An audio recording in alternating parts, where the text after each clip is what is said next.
Okay, thanks, guys.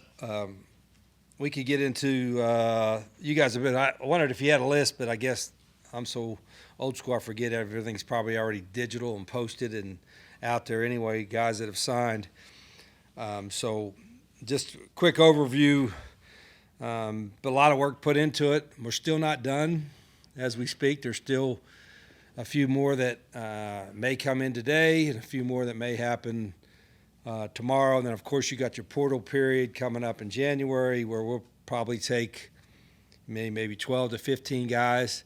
And then there's another signing period in February, which we may have room for a few more guys then. But I think I just counted up as we walked in here, somewhere like 43 or 44 guys from 24 states. So, I mean, it's a big class. There used to be a limit, of course, on it, and now there's not. And, being from a smaller state, we cast a wider net. So I thought our guys did a good job with that. Obviously we had a lot of needs, a lot of things to fix, and the best way to fix them is get a bunch of really good players, and we thought we did that. Creating some competition. Obviously being part of the rev share and being committed to that has helped and is going to help us when the next cycle or with the portal cycle as well. So I've got to make sure part of my job is to help raise money. I got a lot of good people in here that work for us that help us raise the money for that too. So anyway, I think there's every position. I got a list in front of me, got addressed. And again, there's still some more to come. We're also on our current roster. I've had one team meeting and told our guys that we're going to be, everybody's going to have some exit meetings with their position coaches and talk about the guys that are returning, exactly what their status is and what's going on.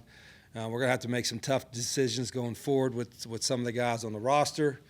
And then there's others that may choose to leave on their own or something like that. So there's still quite a this is such a fluid situation these days in college sports, so we're navigating through all that. So, Rich, three-parter to start basic. What were your biggest needs? Do you feel you met them? And are there needs still left out there? Yeah, it was every position. I mean, obviously, we had a bad year and disappointed with a lot of stuff that went on, but not discouraged from the standpoint of that. There were some things that were positive and feel very confident that we can fix our problems. That's my job, to fix our problems. So, and it starts fixing problems with personnel. And we needed, we had some seniors, had a bunch of seniors, and they played hard. But we tried to, as opposed to last year, I wasn't even here yet.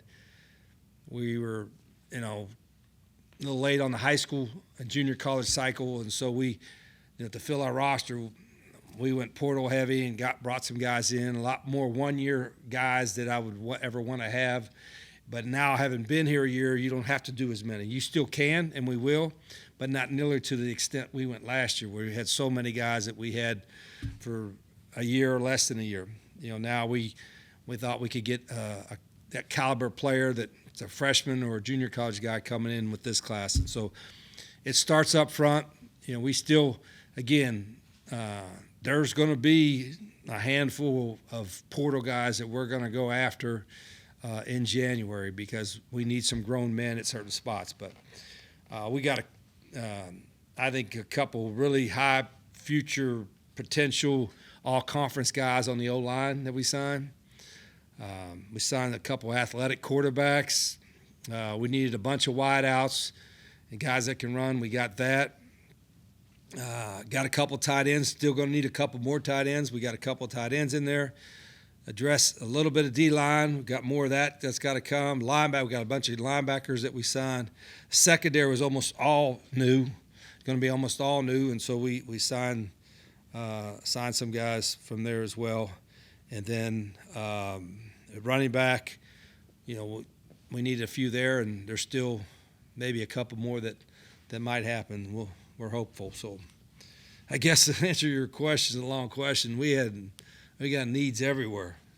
We're trying to address it, and we're going nonstop. And everybody talks about recruiting. It is an everyday thing, and it used to be the East signing date was a culmination of it, but now with 2 signing dates and a portal period, it's a culmination of one part of the process, but there's still a lot of work to be done before we finalize our roster for next year. How many of these guys do you expect to get in January? I think 35 or so. I'm not sure. Maybe Roger Kale can help me. Yeah, a big number of that. And then again, with the portal window is close to when our semester starts, but we think we can get 7 or 8 portal guys at least in as well. So you're talking about 40-some guys that should be here by the second semester, which is good. Obviously you go through spring practice. I keep waiting for the NCAA because there's talk about the calendar changing where you could have practices in the summer as well, but that's not been finalized. So, but we do think the majority of the class we signed today are early enrollees. You mentioned not really being able to do this high school-wise recruiting last year at West Virginia. 43, 44, 45 kids. Is that going to be the plan for the rest of the tenure, or is that because you didn't get to do it last year? What should fans expect? Yeah, ideally, I think the fans expect us to win. So Sure. How you gonna you know what I get mean. there? And so how do we get there, right? I think going forward, everybody says, "Are you a developmental program?" I think if you say you're not, like what are you thinking about? Every program should be a developmental program. The idea certainly would be if you had a choice to get the same guy player-wise that's got 1 year left or 4 years left, you're going to take the guy that's got 4 years left because he'll grow in your program and do all that. So that's the thought process. If the guy that's got 1 year left or 2 years left is a whole lot better player or is more ready to go right now than the other guy, then you got to take that guy. So we weigh all that into there. The ideal thing would be to get more, at least 2-to-1 or 3-to-1 freshmen or JC guys compared to the 1 year or 2 year transfer guys. And it's probably least expensive or lesser cost to get the high school guy because they're unproven yet at the college level. And the portal guys seem to be more expensive, and you got to pay more to get the true experienced plug-and-play starter guy out of the portal. This is shaping up to be one of the, or if not the highest rated recruiting class since these different outlets started tracking the recruiting rankings. How important is that? Well, I mean, it's kind of fun to look at if you're a fan. I think it depends like who's rating them. Like if a certain school offers a kid, all of a sudden that kid went from a 3-star to a 4-star or a 4-star to 5-star because this blue blood offered him a scholarship. You know what I mean? So some of that you ain't sure, but a lot of those rankings turned out to be accurate in some respects. I mean, but I don't get paid to win like being a top 25 in the recruiting rankings. I get paid to be in the top 25 at the end of the season, playing in the conference championship and getting ready for a playoff. So our thought process is not like, well, this guy will jump our ratings up. Is he going to help us win? Now, I've told y'all before, every decision I make and we make is based on does it help us win? Does it make us better? And it's as simple. Everything that we are doing now, and this is no different now because of this season, or if we had, a 12-0 season, everybody and everything gets evaluated every day.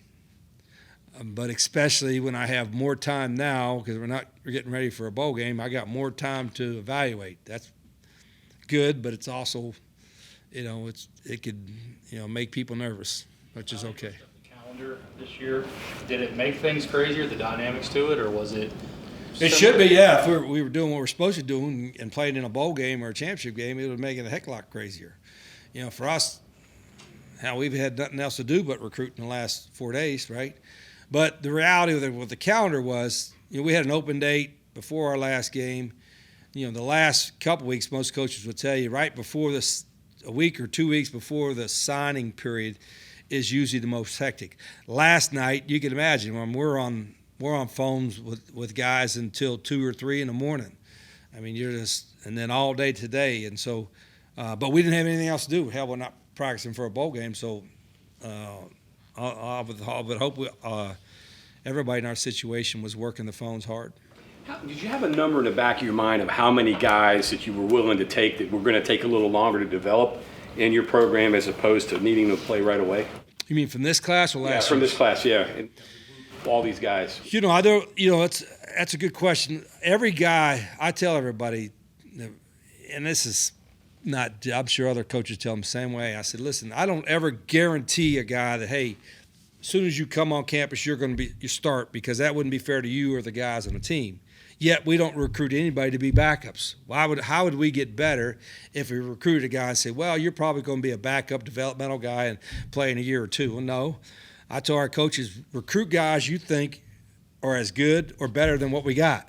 And you don't know for sure till you get them, but you better have a decent idea of it. And the competitiveness, I think, is what we have lacked a little bit here. And not to our guys that they didn't, but I want a competitive environment in every day. And the best way to compete, the best way to have that true competitive environment is have a bunch of players that are pretty good competing to be the starter or playing time at that spot. And we didn't have enough of that this year. But some of the reason we didn't have that this year is because guys got hurt.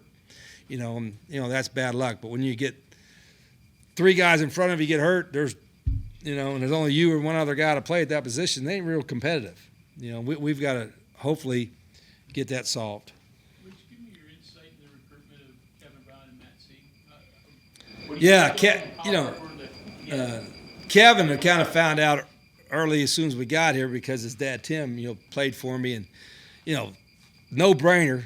And then we kept, he's committed to Penn State, and we said, well, let's just have him come down to camp, and he did. And then guys like him a lot of times don't want to work out. Well, Kevin was just the opposite. I mean, he was doing every drill and all that, and it made my feelings hurt even more after watching him work out, because this dude he's a monster, right? And he worked hard. I'm like, I said, all that did was like, we got to get him somehow, because you saw him at camp and he was everything you thought it would be. And I'm like, hey, at least he came here, and let's just keep plugging away. And then, when they had their change up there, it gave a little bit of a crack to do that. And then when we got him and his whole family came down, it was a great visit. Not a good visit, a great visit. And it was good to see his dad and his family. And, he's everything you want in a football player, and I think everything you want from a guy as well. So worked hard at it. My coaches, Travis, did a great job, because he had a connection there as well. And so, that was a key piece, because, not because, the rankings or whatever, it's just because this guy is a really, really good football player. And he has the mentality that you want your players to have. It's like it's all about ball. He ain't worried about all the fluff stuff, and not that you could be like all that other stuff and still be a really good player, but he wasn't about all the drama, and that was so he was a priority from day one. But after we saw him in person and knew we had a shot, it became like, Travis and I said, hey, we gotta do what we can, What about Matt C? Yeah, Matt was the same way. I think, he was solidly committed to Penn State, and, every time we would talk to people in Western Pennsylvania, like, this guy is the talk of the whole state, and everybody in Western Pennsylvania knew him, and you watch him play, and it's like he's dynamic. He can play a bunch of different positions, and we weren't sure we were in it, and we tried to be. And then there's a little bit of a crack in there again, what happened up there, and so we got a chance to stay in it, and I think he probably saw there's probably a great opportunity for him at safety. And I told him, I said, I think you're good enough to play that, but also help us on the other side of the ball as well, which he's good enough to do. He's a coach's kid. He's smart. You could tell that he's been coached well, and he's 45 minutes up the road, in Fort Cherry. So we made a hard late run at it, last 24, 48 hours, and staff did a good job with it, Coach Alley and the guys, and he's going to be a whole lot of fun for our fans to watch over his career here. How much do you think giving him a chance to play offense impacted getting him? Because Yeah, I think maybe the coaches didn't want. I think he peeled it to him a little bit. I don't like. We're going to have. I've said it to y'all before. We're going to have multiple guys, and we've signed multiple guys that have a chance, I think, to help both ways because the roster size is going to be limited going forward, and so you're going to have guys that can play both ways. You know, Curtis did it a little bit this year out of necessity, but. You know, I just even like a guy like Noah Tischendorf, right? We signed him as a defensive, what is he, an outside backer, DN kind of guy.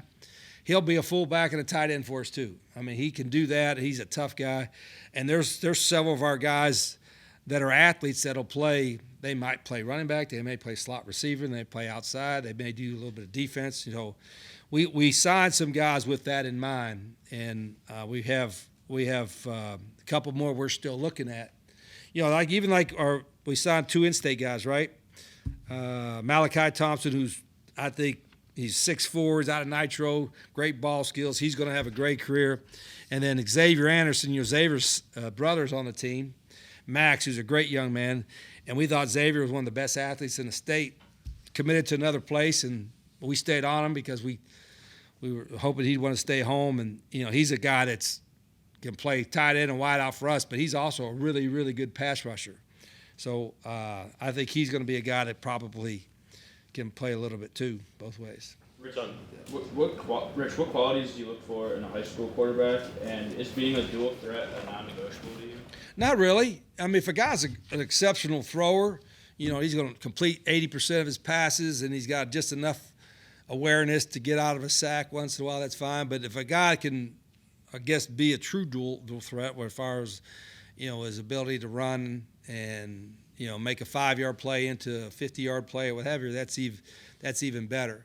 You know, and the guys we sign all can run, but they all can throw as well. So that's a good thing. But even the guys we got back, like Scotty Fox is a better runner and athlete than he probably gets credit for. You know, he could throw the heck out of it, but he can run a little bit too. So the guys we sign in this class are good throwers, but they're elite runners, and so we'll see how that shakes out. How much did the people you guys know factor into what you brought in? I know New Orleans is a place you're familiar with, different places. Yeah, the guys from New Orleans that got on, used to go there quite a bit, and I know the school where we got the 2 guys from, I know their coaches and know the school, but we haven't really gone in there. I haven't gone in there. I used to go all the time when I had Calvin McGee on my staff. You know, Calvin was the guy.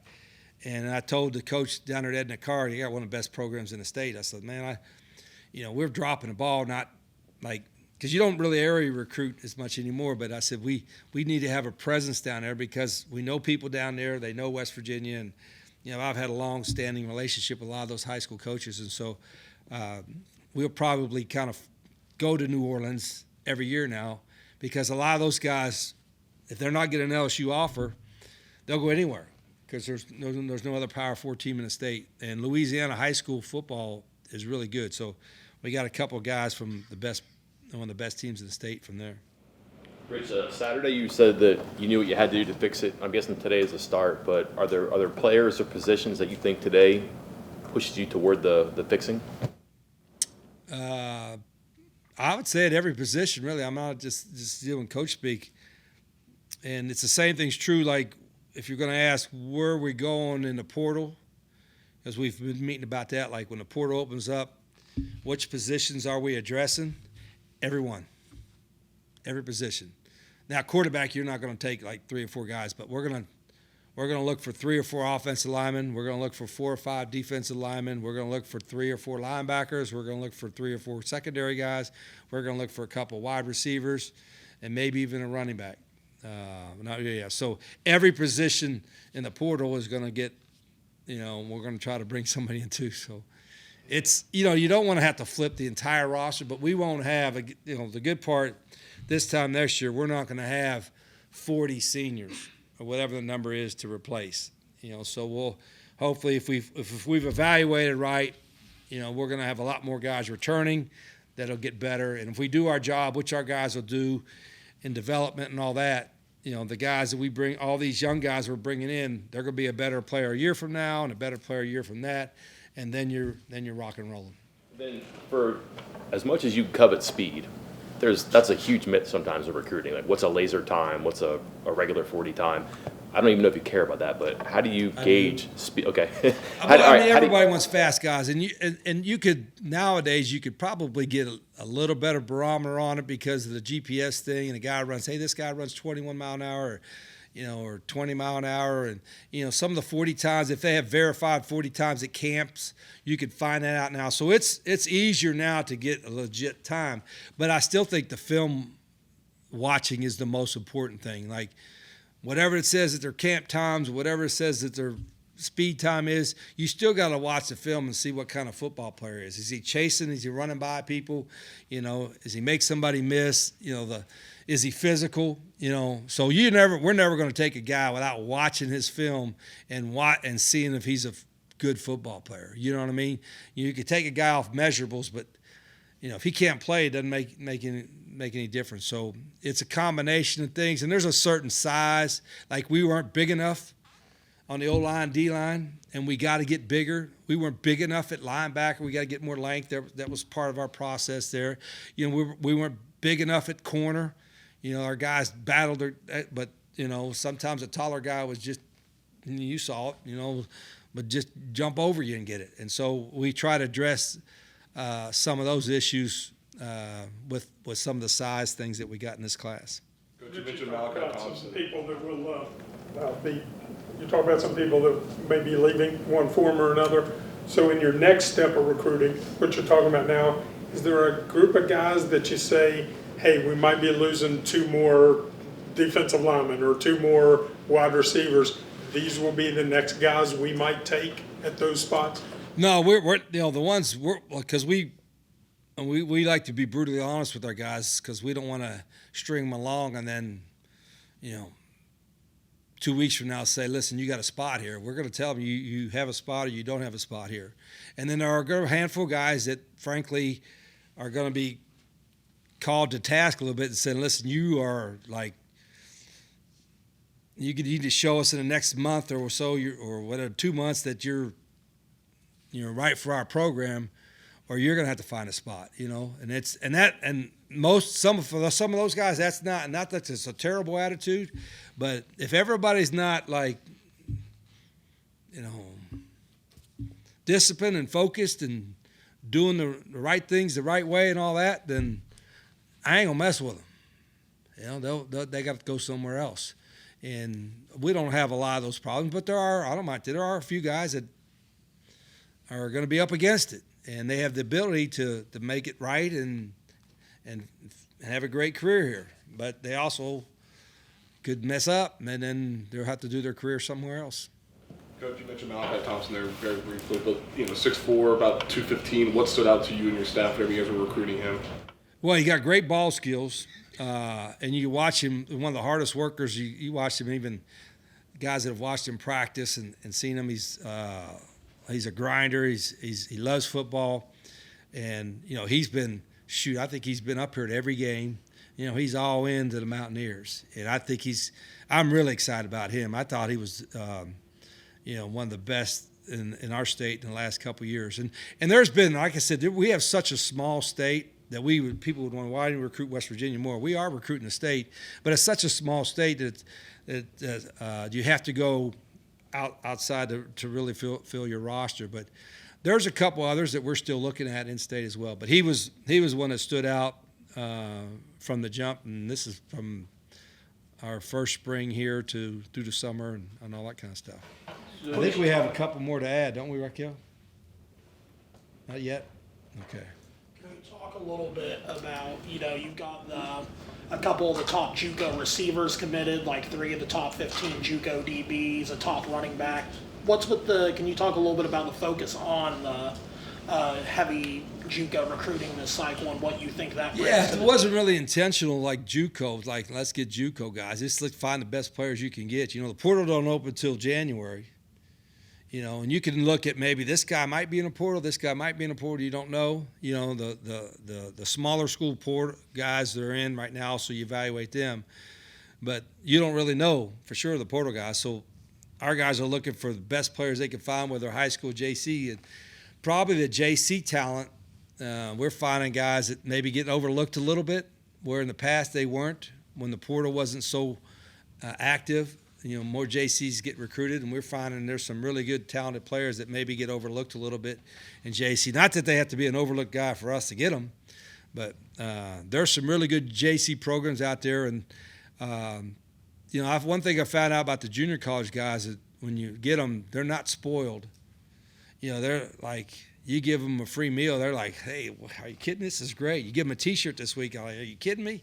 You know what I mean? So JC guys are used to grinding a little bit, and they come to a place like us and see all our facilities and all the stuff that our guys get, and they're like, God, hey, how can I be part of this? So I've really enjoyed the JCs, and there's a couple of JC programs like Hutchinson and all that who they do a great job with their guys.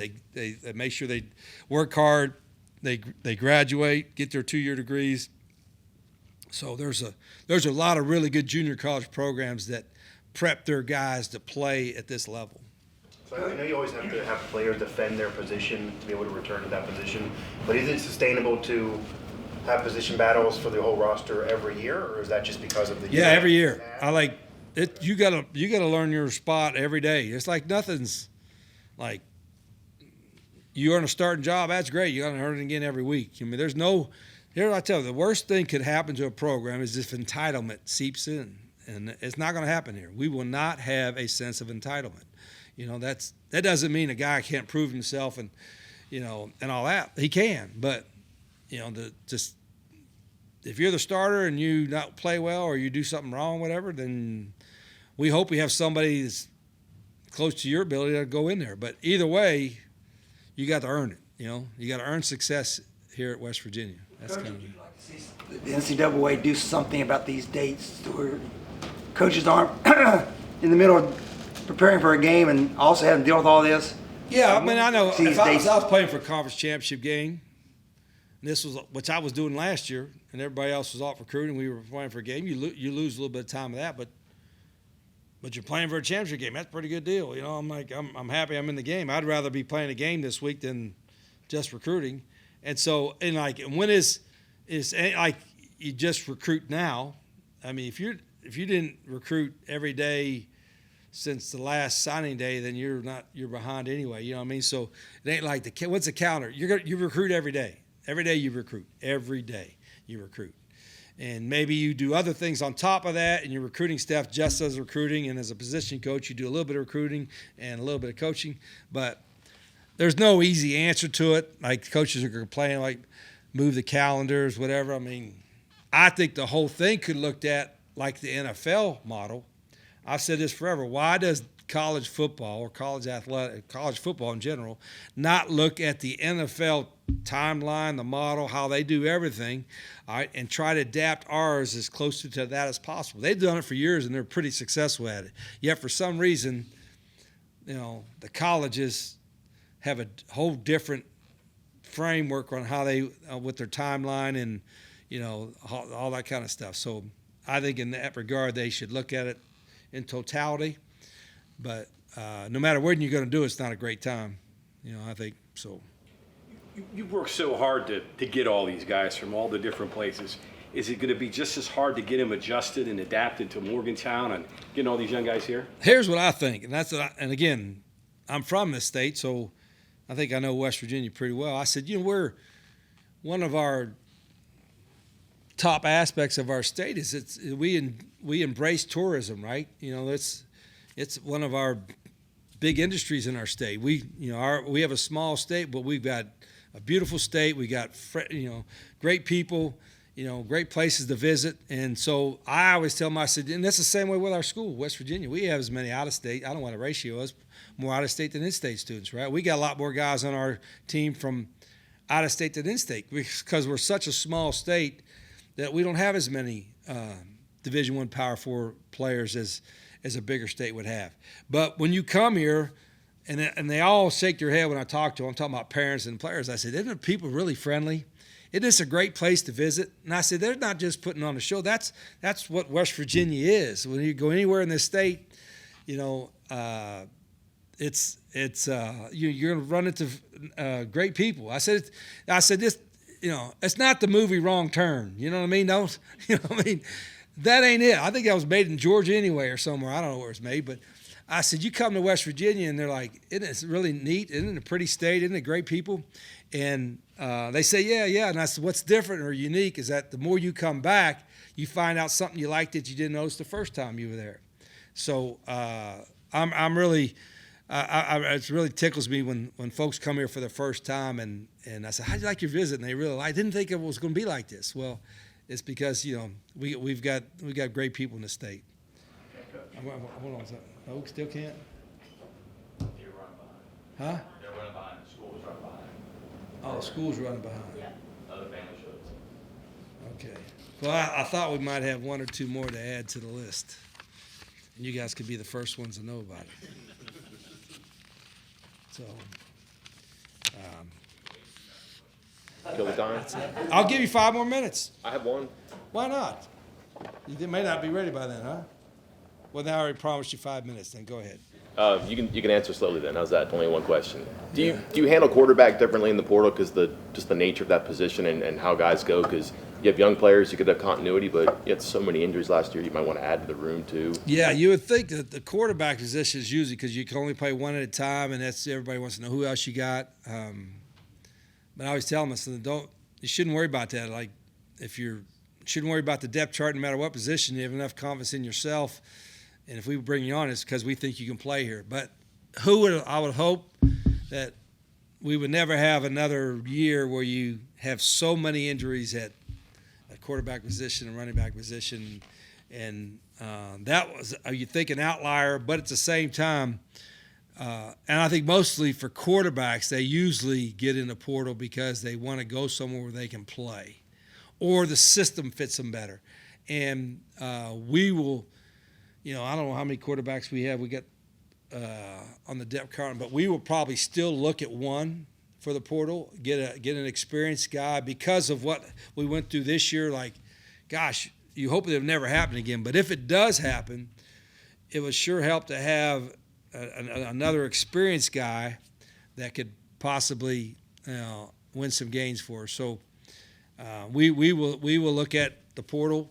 But we look at the portal every day for every position all year. Keon Hutchins, who said he decommitted a few days ago, and yeah, he did. Signs today. What kind of put you back into the question with him?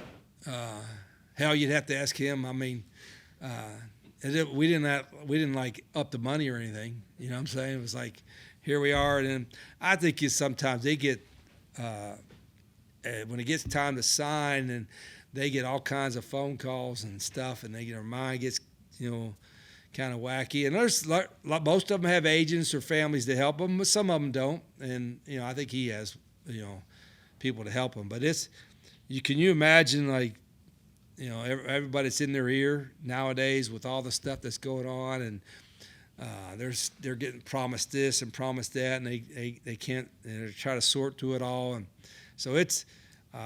I guess it's a good problem for them, but it still can be, most of the guys that we're recruiting, of course, we're not their only offer, right? You know what I mean? So they've got other options, but I tell them so do we. Like, we're not going to, if I'm going to sign 2 wideouts, I'm not just recruiting 2 wideouts. We're going to recruit probably 4 times as many. If I want to sign 2 quarterbacks, I'm going to probably have to recruit 5 or 6. So it kind of works both ways. But my staff did a good job. And again, this was just the first year, and we cast a bigger net than probably most people because we have to. But when we get this thing cranked up like we're going to get it cranked up, you'll have more visibility, which we have. We have a lot of games on TV, whatever, but we're going to get it to the point where you're always going to have to recruit, but some schools get to select more than they recruit. You know what I mean?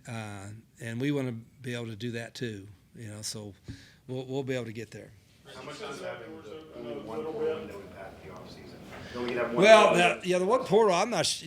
I'll have to ask me in 6 months what I thought of that. I mean, you got to evaluate the right guys because if you come out of spring ball with some injuries and all that, you don't have another portal thing to fix your stuff up. So you really have to evaluate your off season and your, what you're doing, who you're bringing in your portal period in January, because there's not going to be another one.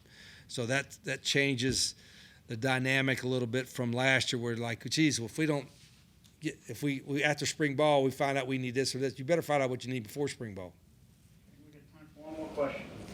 So since you opened that door just a little bit, you had a lot of great activity, obviously, over the past 2 to 3 days. Were there any additional negotiations, upping of things, or was it, hey, this is your deal, this is what we talked about? Yeah, there was most of ours was kind of like where we were at was where we were at. I don't know, there might have been a little bit of adjustment here and there, but not too much, because we thought we were at a pretty good place with all that. But there's also, like I said, we're not done recruiting, and not just a couple guys that may be today, but there's 2 or 3 more that we could have, and then you have a February signing period, and you got the transfer portal period. So there's a little bit of an exhale, like, okay, well, we got 40 some here, but we're gonna have 25 more spots. I mean, can you imagine that? Like back in the day, you just signed 20 to 25, and hey, now we get ready to. It's a little different dynamic, but I enjoy it. I don't mind telling you. I probably talk too much. Like a lot of our guys are finishing up finals. They're doing well. We got great academic support, and some guys are finishing up early and want to know when they're going home. A lot of them want to go home right now, but I don't think I want to let them go home early if they can, because we're supposed to be practicing for a bowl game or a championship game. So why would we reward us, I say coaches too, for not being there, right? So let's just stay here and work as a coaches. Like, it's a dead period in December, but that don't mean you can't still be working. So we're going to keep working recruiting and working on what we're going to do in the off season and be better next year. Thank you, Coach. Okay.